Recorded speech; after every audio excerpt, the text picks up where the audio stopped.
রানাঘাটে স্পোর্টিং ক্লাবের 100 বছর পূর্তি উপলক্ষে বর্ণাঢ্য পদযাত্রা অনুষ্ঠিত হলো। রানাঘাটের ঐতিহ্যবাহী স্পোর্টিং ক্লাবে 100 বছর পদার্পণ, আর এই ক্লাবে এসেছিলেন স্বয়ং নেতাজি সুভাষচন্দ্র বোস। বৃহস্পতিবার এই পদযাত্রায় অংশগ্রহণ করেন দেশের ও মোহনবাগান ও ইস্টবেঙ্গলের খেলা প্রখ্যাত ফুটবলার কৃষ্ণ মিত্র, যিনি এই স্পোর্টিং ক্লাবের ফুটবল খেলতেন। এছাড়া প্রশান্ত ব্যানার্জি, সংগ্রাম মুখার্জি, সুমিত মুখার্জি, দুলাল বিশ্বাস উপস্থিতি ছিলেন রানাঘাট পৌরসভার পৌরপতি কৌশলদেব বন্দ্যোপাধ্যায় সহ বিভিন্ন ওয়ার্ডের কাউন্সিলর বৃন্দ। ছিলেন স্পোর্টিং ক্লাবের প্রাক্তন খেলোয়াড় সহ বিশিষ্ট ব্যক্তিগণ ও ক্লাবের কর্মকর্তা, প্রাক্তন ও বর্তমানরা। ক্লাবের 100 বছর উপলক্ষে নানা অনুষ্ঠানের পরিকল্পনা যেমন নেওয়া হয়েছে, তেমনি সমাজমূলক কর্মসূচি গ্রহণ করেছে ক্লাব কর্তৃপক্ষ। স্পোর্টিং ক্লাব প্রাঙ্গণ থেকে এই পদযাত্রা শুরু হয়ে রানাঘাটের বিভিন্ন রাস্তা প্রদক্ষিণ করে। এই প্রসঙ্গে 8 নম্বর ওয়ার্ডের কাউন্সিলর জয়দীপ দত্ত কি জানালেন শুনে নেব। নদিয়া থেকে বাবু ব্যানার্জির রিপোর্ট, প্রথম আলোর বার্তার পর্দায়। সঙ্গে থাকুন, ভরসা রাখুন। আমি খুব নস্টালজিক ফিল করছি, কেননা এখানে আমি ওই শ্যামনগরে থাকতাম।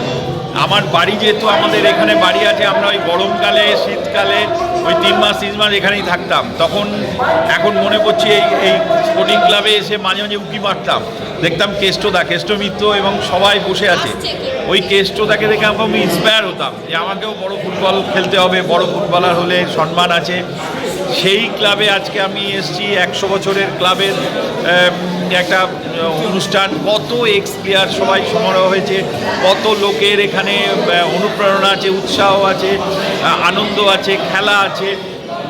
এটা আমার কাছে খুব, আই ফিল হ্যাপি যে সবাই একত্রিত হয়েছে 100 বছরের একটা ক্লাবে। এই ক্লাবটা আরও গ্লোরিয়াস হোক, আরও ঐতিহ্য, আমাদের বাঙালিয়ানার যে ঐতিহ্য সেগুলো আরও রাখুক। ভবিষ্যতে এই ক্লাব থেকে আরও সুন্দরভাবে 100 বছরের একটা শপথ হোক যে আমরা ভালো মানুষ তৈরি করব, যেমন ফ্রিতে এডুকেশন, ফ্রিতে ড্রয়িং, সব সোশ্যাল কমিটমেন্ট যেগুলো হয় এখন খুব দরকার, সেগুলো এই ক্লাবের হওয়া উচিত। একটা আমি মনে করি এই ক্লাবটা এখন আর একটা ক্লাব না, একটা হেরিটেজ ক্লাব হিসেবে প্রতিষ্ঠিত। সবাই উৎসাহিত, আর রানাঘাটে একটা বড় কালচার আছে সব কিছুতেই। সব মিলে আমি খুব নস্টালজিক এবং আমি খুব হ্যাপি যে আজকে আমাকে ইনভাইট করা হয়েছে 100 বছরের যে আমাদের পদযাত্রা, তাতে আমাকে ইনভাইট করা হয়েছে যাওয়ার জন্য। তার জন্য আমি আপ্লুত এবং আমাদের যে বর্ণাঢ্য শোভাযাত্রা আমরা আয়োজন করেছি, আমাদের এই রুট দিয়ে, বাজার দিয়ে সুভাষ এভিনিউটা আমাদের রাখতেই হবে অবশ্যই আমাদের, যেহেতু নেতাজি আমাদের প্রধান প্রধান মুখ বলতে পারেন। তো নেতাজিকে পাথেয় করে সুভাষ এভিনিউ দিয়ে আমরা জিআরপি, সেখান থেকে রথতলা হয়ে আবার পিজি স্ট্রিট ধরে আমরা। স্পোর্টিং ক্লাবের 100 বছর কতটা গর্ব মনে করছে? হ্যাঁ, অবশ্যই এটা তো একটা, আমি নিজে গর্বিত অনুভব। প্রথমত আমি রানাঘাটবাসী, আমি এই ক্লাবের সদস্য, কাউন্সিলর এটা পরের কথা, কিন্তু আমি সবার আগে এখানকার বাসিন্দা। তো সেই জন্য আজকে অবশ্যই আমার কাছে এটা একটা বিরাট গর্বের ব্যাপার।